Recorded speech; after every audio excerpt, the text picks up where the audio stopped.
पड़ोस की पिंकी नई साड़ी लेकर आई है, लेकिन आपने तो मुझको अभी तक एक भी नई साड़ी नहीं दिलवाई। अरे जितना कमाता हूँ उतना तुम्हें लाकर दे देता हूँ। घर का खर्चा तुम ही तो चलाती हो। हाँ ठीक है, आप मुझे कमाई लाकर देते हैं, पर ये तो देखिए कि लाकर कितना देते हैं। उसमें सिर्फ 2 वक्त की रोटी का ही गुजर बसर हो पाता है।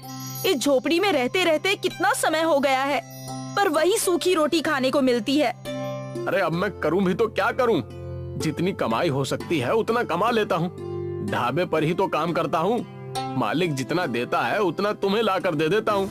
दुनिया कहाँ से कहाँ पहुँच गई, पर आप तो अपनी गुलामी से बाज ही नहीं आते। आपको वही ढाबा मिला है क्या काम करने के लिए? अरे तुम अपने काम से काम रखो। मैं काम कर रहा हूँ ना, खाली तो नहीं बैठा। सीमा की शादी को कुछ समय बीत गया था। रामू उसको सारी खुशियाँ नहीं दे पा रहा था, इसलिए सीमा हमेशा चिड़चिड़ी रहा करती थी। और ऊपर से उसके पड़ोस में जब कोई नई चीज खरीद लेता तो उसके मन में उससे घृणा पैदा हो जाती, और वो सारी घृणा अपने पति रामू पर आकर निकाल देती थी। एक दिन की बात है, रामू अपने ढाबे पर काम कर रहा था। ए क्या रे, इतनी देर से टेबल नंबर 24 का ग्राहक पुकार रहा है। ध्यान कहाँ रहता रे तेरा? सुनाई नहीं दिया, मैं अपने काम में मशगूल था। आजकल तेरा ध्यान ना जाने कहाँ रहता है। इस तरह से तो बिल्कुल नहीं चलेगा बेटा। मतलब? एक काम कर, तू अपना है ना हिसाब कर ले और कहीं और जाकर काम देख ले। लेकिन मैं तो आपके ढाबे पर बहुत सालों से काम कर रहा हूँ, फिर आप ऐसा क्यों कर रहे हो भला? अरे दरअसल बात यह है कि मेरी बीवी का भाई यानी मेरा साला गांव से आया है। उसको काम धंधा नहीं मिल रहा है, इसलिए वो मेरे काम में हाथ बटाना चाहता है। अब 2-2 कारीगरों को तो मैं रख नहीं सकता, इसलिए तुझे यहाँ से जाना होगा। मालिक आप तो जानते हैं मैं तंदूरी रोटी बहुत अच्छी बनाता हूँ और साथ में मिसल भी। अरे मैं जानता हूँ, मिसल की वजह से ही मेरे यहाँ पर ग्राहकों की भीड़ लगी रहती है, परंतु अपने साले को भी मना नहीं कर सकता ना। तू तो जानता ही है कि साले को मना करना आफत मोल लेना है।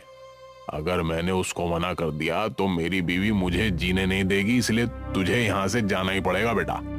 अब चाहे लाभ हो या घाटा, ये मुझे करना ही होगा। रामू वहाँ से मुंह लटका कर चला जाता है, लेकिन उसे समझ नहीं आ रहा था कि वो काम करे तो क्या करे। करूं तो क्या करूं? सीमा तो वैसे ही मुझसे लड़ती रहती है। घर के खर्चे के लिए उसके पास पैसे कम पड़ जाते। अब अगर उसे पता चला कि मेरी नौकरी चली गई है तो जाने वो क्या कहेगी। रामू वहाँ से उदास होकर निकल रहा होता है, तभी उसको उसका बहुत पुराना दोस्त अमित मिलता है। अरे अमित, तू यहाँ? हाँ, मेरी नौकरी लग गई है, पर वो इस गांव से दूर है। तू बता, मैं उदास होकर कहाँ जा रहा है? इतने समय बाद मिला है, फिर भी ऐसी दशा में। रामू उसको सारी बात बता देता है। देख यार, मेरे पास एक तंदूर रखा हुआ है जो किसी काम का नहीं है, और मुझे काम के सिलसिले में यहाँ से दूर जाना पड़ रहा है। तो एक काम हो सकता है, तू मेरा तंदूर ले ले और अपना एक नया काम शुरू कर ले। ये तो तूने बहुत अच्छी बात कही। अगर मुझे तंदूर मिल जाए तो मैं मिसल पाव बनाकर बेच सकूंगा। चल ठीक है, मैं तुझे तंदूर देता हूँ। रामू अमित का तंदूर ले आता है और सीमा को सारी बात बताता है। सीमा भी इस बात पर बहुत दुखी होती है कि उसकी नौकरी चली गई, पर अब वो बात समझकर रामू से कहती है, चिंता वाली बात तो है कि आपकी नौकरी चली गई, परंतु अच्छी बात ये है कि हमें तंदूर मिल गया। ये लीजिए, मैंने कुछ पैसे जोड़ रखे थे। अरे अच्छा हुआ तुमने पैसे बचा कर रखे। आज यही पैसे हमारे काम आएंगे।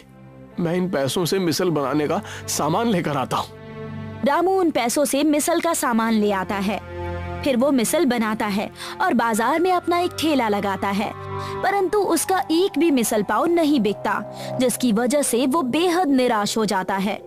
आप चिंता क्यों करते हैं? अभी लोगों को आपके हाथों के हुनर का अंदाजा ही नहीं है ना। जिस दिन वो लोग इसका स्वाद चखेंगे, उन्हें पता चल जाएगा कि आप कितना अच्छा मिसल पाव बनाते हैं। धीरे धीरे रामू के ठेले पर लोग आने लगते हैं और उनको तंदूरी मिसल पाव बेहद पसंद आता है। ये देखकर रामू और सीमा बहुत खुश हो जाते हैं। सीमा, तुमने सही कहा था। मैं अगर उस ढाबे पर रहता तो मैं कभी इतनी तरक्की नहीं कर पाता और मुझे पता ही नहीं चलता कि मेरे हाथों में भी हुनर है। मैं यूं ही आपसे थोड़ी ही लड़ती थी।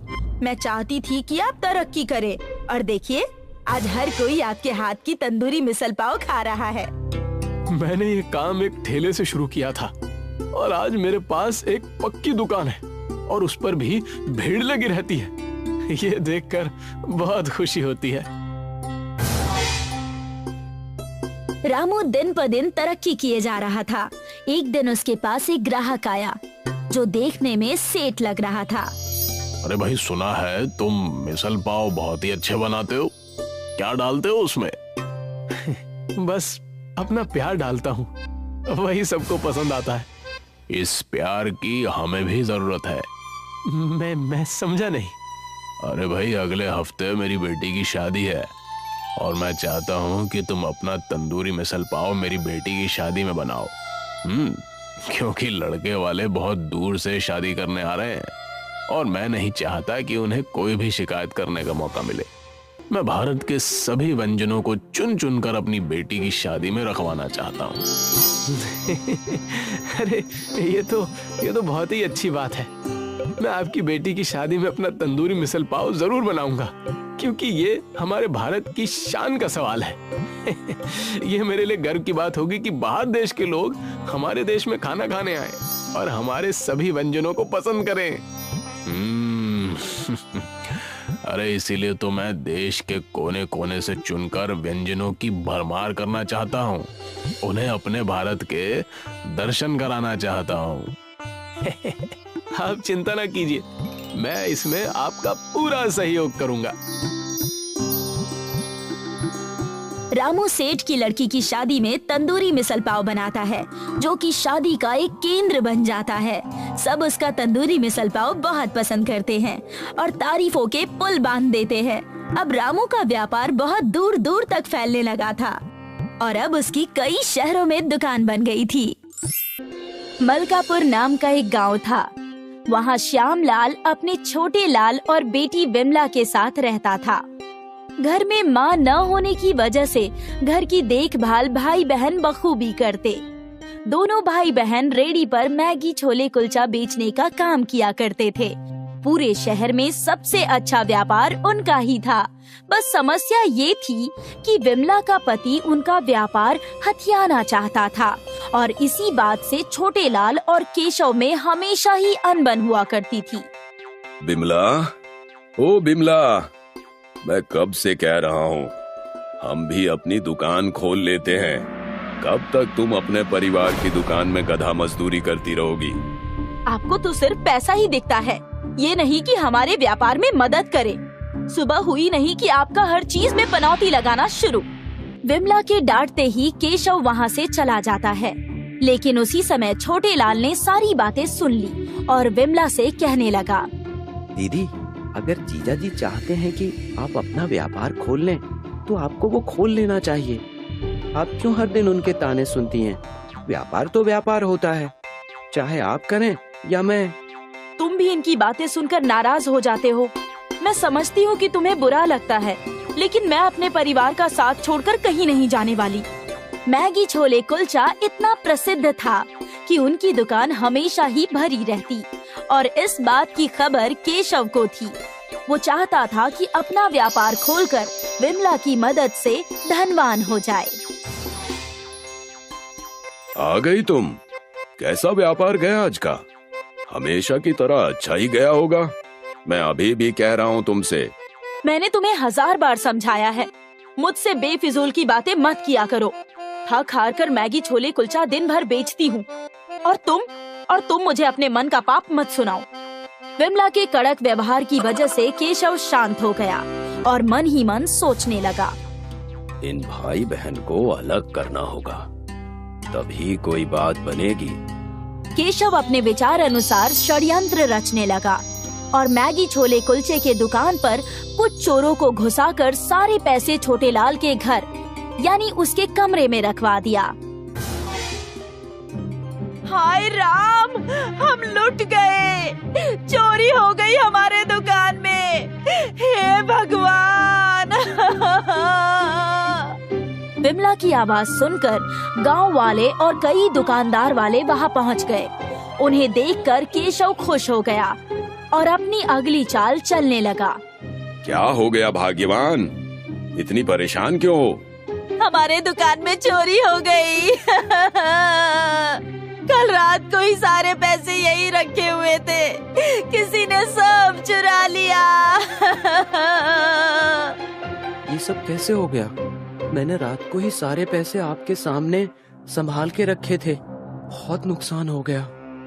अब हम क्या करेंगे, कहाँ जाएंगे, फिर से कैसे व्यापार खड़ा करेंगे? हमारे साल भर की मेहनत थी वो। मौके का फायदा उठाकर केशव ने कहा, मैंने छोटे लाल को कुछ पैसे घर ले जाते हुए देखा था, शायद उसने ही घर रखे हो। मुझ पर इल्जाम मत लगाओ, मैं अपनी दुकान से चोरी क्यों करूंगा? चाहो तो मेरे कमरे की तलाशी ले लो। जब किसी की नीयत खराब हो जाती है तो उसका कोई भरोसा नहीं होता। केशव के इल्जाम से छोटे लाल क्रोध में आकर सबको अपने घर की तलाशी लेने के लिए कहता है और वहां जाते ही छोटे लाल चौंक जाता है। छोटे लाल देखता है कि सारे पैसे उसके घर में ही हैं।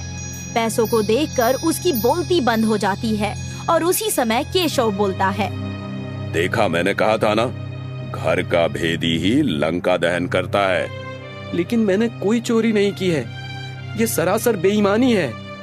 बस छोटे बस, तुझे जो करना था तूने कर दिया, अब कोई रिश्ता नहीं रखना मुझे तुझसे। विमला और केशव वहाँ से चले जाते हैं। मुझे तो यकीन ही नहीं हो रहा है, छोटू ऐसा कैसे कर सकता है। हम अपना मैगी छोले कुलचे का व्यापार शुरू कर देंगे और वो भी बिना किसी के मदद के। मैं तो पहले से ही कह रहा था तुम्हें कि ऐसा करो, लेकिन तुम हो कि सुनती ही नहीं हो। अगले ही दिन से केशव और विमला ने अपने मैगी छोले कुलचे का गाड़ी लगाना शुरू किया। उस दिन छोटे लाल ने अपना दुकान नहीं खोला। केशव और विमला की खूब बिक्री हुई। मैं भी हार नहीं मानने वाला, मैं कल से मैगी छोले कुलचे की दुकान शुरू कर दूंगा। अगले दिन छोटे लाल ने अपनी दुकान खोल दी। छोटे लाल की पुश्तैनी दुकान होने की वजह से उस दिन सिर्फ उसी की बिक्री हुई। दूसरी तरफ विमला और केशव का व्यापार कुछ खास नहीं हुआ। छोटे लाल की दुकान अब भी हमसे ज्यादा चल रही है, इसका कुछ तो करना पड़ेगा हमें। अरे तो क्या गायब कर दोगे उसे? आप तो उसके पीछे ही पड़ गए हो। पता नहीं उसने आपका क्या बिगाड़ा है। कुछ दिन ऐसे ही बीत गए और छोटे लाल के व्यवहार की वजह से उसके मैगी छोले कुलचे बहुत बिकते थे। केशव ने छोटे लाल को मार डालने की साजिश रची। उसने टैक्सी ड्राइवर को कुछ पैसे दिए और उसे कहा कि सुबह जब छोटे लाल दुकान खोलने के लिए आएगा तब उसे अपनी टैक्सी से उड़ा देना। काम हो जाएगा, बाकी के पैसे काम होने पर दे देना। दूसरे दिन जब छोटे लाल दुकान खोलने जा रहा होता है, टैक्सी ड्राइवर उसी वक्त अपनी गाड़ी तेज रफ्तार से चलाकर उसकी तरफ आता है और उसे जान से मारने ही वाला होता है कि तभी रोड पर विमला आ जाती है। विमला को खतरे में देखकर छोटे लाल कूदकर उसकी जान बचा लेता है। छोटे लाल उस टैक्सी ड्राइवर को पकड़ लेता है और उससे पूछताछ करने लगता है। ये सब तूने जानबूझकर किया ना? मुझे मारो मत, मुझे पैसे तुम्हारे जीजा ने तुम्हें मारने के लिए दिए थे। गलती से तुम्हारी दीदी बीच में आ गई, मुझे जाने दो। सारी सच्चाई उनके सामने आ जाती है और केशव की चोरी पकड़ी जाती है। विमला केशव को अपने घर से निकाल देती है और अपने भाई छोटे लाल के साथ फिर से मैगी छोले कुलचे बेचने का व्यापार शुरू कर देती है। हमेशा की तरह उनका व्यापार बहुत अच्छा चलने लगता है और दोनों भाई बहन अपने पिता श्यामलाल के घर खुशी खुशी रहने लगते हैं। श्याम और रीमा पति पत्नी थे। दोनों अपने बच्चों के साथ मनाली में रहते थे। दिन में श्याम और रीमा मैगी बेचते और शाम होते ही दोनों मोमोज बेचना शुरू कर देते। उनके मोमोज का व्यापार खूब चलने लगा। जो लोग मनाली घूमने जाते वो जरूर उनके यहाँ मोमोज लेने चले जाते और बड़े चाव से खाते। लोगों को श्याम के मोमोज ज्यादा पसंद आते। रीमा की बनाई हुई मैगी कोई नहीं पूछता। इससे श्याम और रीमा में अनबन होने लगी। भाग्यवान, आज क्या बनाया है खाने में? वैसे तुम्हारे हाथ की मैगी खाए कई दिन हो गए हैं। जी ठीक कहते हैं आप, बना लीजिए मेरा मजाक। मैं तो हूँ ही इसी लायक। बाहर के लोगों को मेरी मैगी पसंद नहीं आ रही और ऊपर से आप भी शुरू हो गए। रीमा गुस्से से किचन में चली जाती है। एक दिन श्याम की दुकान पर एक आदमी आया और कहने लगा, भाई साहब, आपके मोमोज लाजवाब हैं। ऐसे मोमोज मनाली तो क्या, पूरी दुनिया में कहीं नहीं मिलेगा। मेरा तो जी चाहता है भाई कि मैं आपके हाथ चूम लूं। तारीफ सुने कई दिन हो गए थे, आज आप आए हैं। ये सारी चीजें सुन सुनकर थक गया हूँ मैं। कुछ नया बोलिए। बस ध्यान रखिएगा, आपकी सफलता चरम सीमा न छूले। सफल हूँ इसलिए घमंड भी है। आदमी इतना कहकर वहाँ से चला जाता है।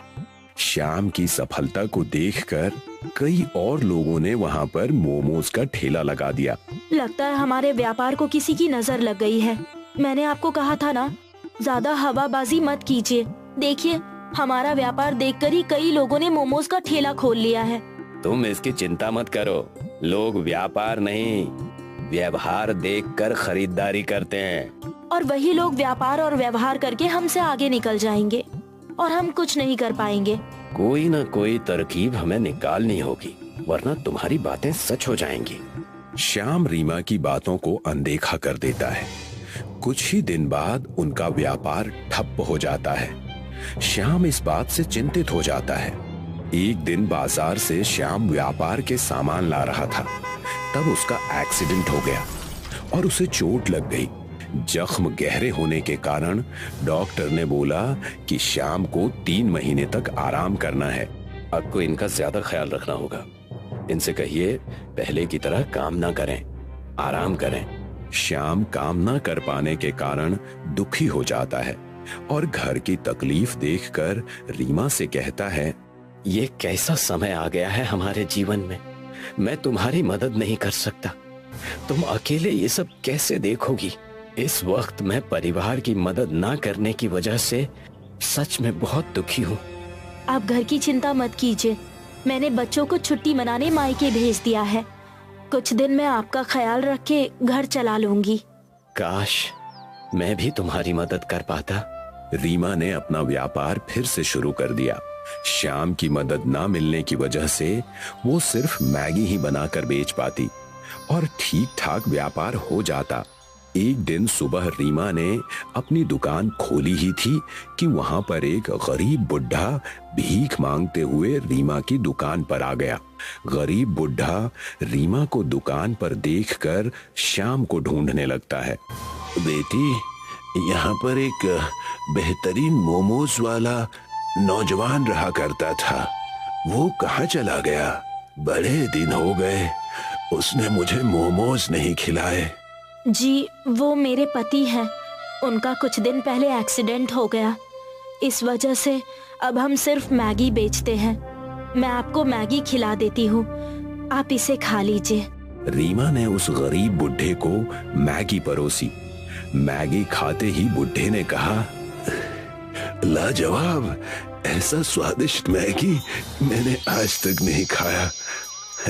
तुम दोनों पति पत्नी के हाथों में जादू है। भगवान तुम्हारा भला करे बेटा। गरीब बुढ़े की बात सुनकर रीमा को अच्छा लगा और उसने मैगी के पैसे मांगे। जी धन्यवाद। चलिए मैगी के पैसे दीजिए। पैसे? कौन से पैसे? मैंने कभी तुम्हारे पति को पैसे नहीं दिए। मैं जब भी आता था वो मुझे फ्री में ही मोमोज खिला देता था। सुबह सुबह आकर इन्होंने दिन की शुरुआत ही ऐसी कर दी। आज का तो दिन ही बड़ा कठिन बीतने वाला है। गरीब बुढ़ा वहाँ से जाने ही वाला था, लेकिन वो रुक गया और बोला, मैं अक्सर तुम्हारे पति के हाथ के मोमोज खाकर उसे जादुई तावीज दिया करता था, जिससे तुम्हारे दुकान की खूब बिक्री होती थी। वही मैं तुम्हें भी देने वाला हूँ। गरीब बुढ़े ने अपने थैली में से एक तावीज निकाली। इस तावीज को तुम अपनी दुकान पर बांध दो और अपना व्यापार देखो। कैसी तावीज? उन्होंने तो मुझे इस बारे में कभी कुछ नहीं बताया। ये लो, और अब से मैगी और मोमो को साथ में मिलाकर बनाना शुरू कर दो। तुम मैगी बहुत अच्छा बनाती हो और अपने पति की मदद से मैगी और मोमोज को मिलाकर उसका व्यापार करो। इतना कहकर गरीब बुढ़ा वहां से चला जाता है। रीमा घर जाकर सारी बातें श्याम से बताती है। श्याम सारी बातें सुनकर कहता है, कई साल पहले एक बार ये गरीब बूढ़े बाबा हमारे दुकान पर आए थे। मैंने इन्हें मोमोज खिलाए, तब भी उन्होंने मुझे एक तावीज दी थी, जिसे मैंने हमारे मोमोज की दुकान पर लगाई और दुकान चलने लगी। लगता है ये वैसा ही तावीज है। उन्होंने ये भी कहा हमें मैगी मोमोज बेचने चाहिए, मैगी और मोमोज का मिश्रण।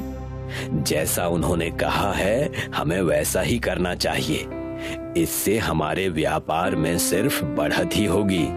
श्याम की बात सुनकर रीमा ने अपने दुकान पर गरीब बूढ़े बाबा की तावीज बांध दी और मैगी मोमोज बनाना शुरू किया। देखते ही देखते पूरे मनाली में मैगी मोमोज की चर्चा होने लगी। रीमा के हाथ के मैगी मोमोज टूरिस्टों को इतने पसंद आने लगे कि हर कोई बड़े चाव से खाने लगा। अन्य मोमोज वाले अपना व्यापार बंद करके वहां से चले गए और श्याम की तबीयत पहले से बहुत ठीक हो गई। अब से मैं भी तुम्हारा हाथ बटाऊंगा, हमारा व्यापार और चलने लगेगा। हमारे मैगी मोमोज अब सबको पसंद आने लगे हैं, क्यों ना हम अपना व्यापार हाथ गाड़ी से एक कैंटीन में बदल लें और तरह तरह के मैगी मोमोज बनाकर बेचें। इससे हमारा मुनाफा होगा। कैंटीन ही नहीं, बल्कि अब हम मोमोज की पूरी फैक्ट्री खोल देंगे। तुमने पूरा परिवार बखूबी संभाल लिया, मेरे न होने के बावजूद। इससे ज्यादा गर्व मुझे कभी नहीं हो सकता। श्याम और रीमा ने एक बड़ी सी मोमोज की कैंटीन खोल दी। उनका व्यापार पहले से 2 गुना ज्यादा चलने लगा और वो खुशी खुशी अपने परिवार के साथ फिर से रहने लगे।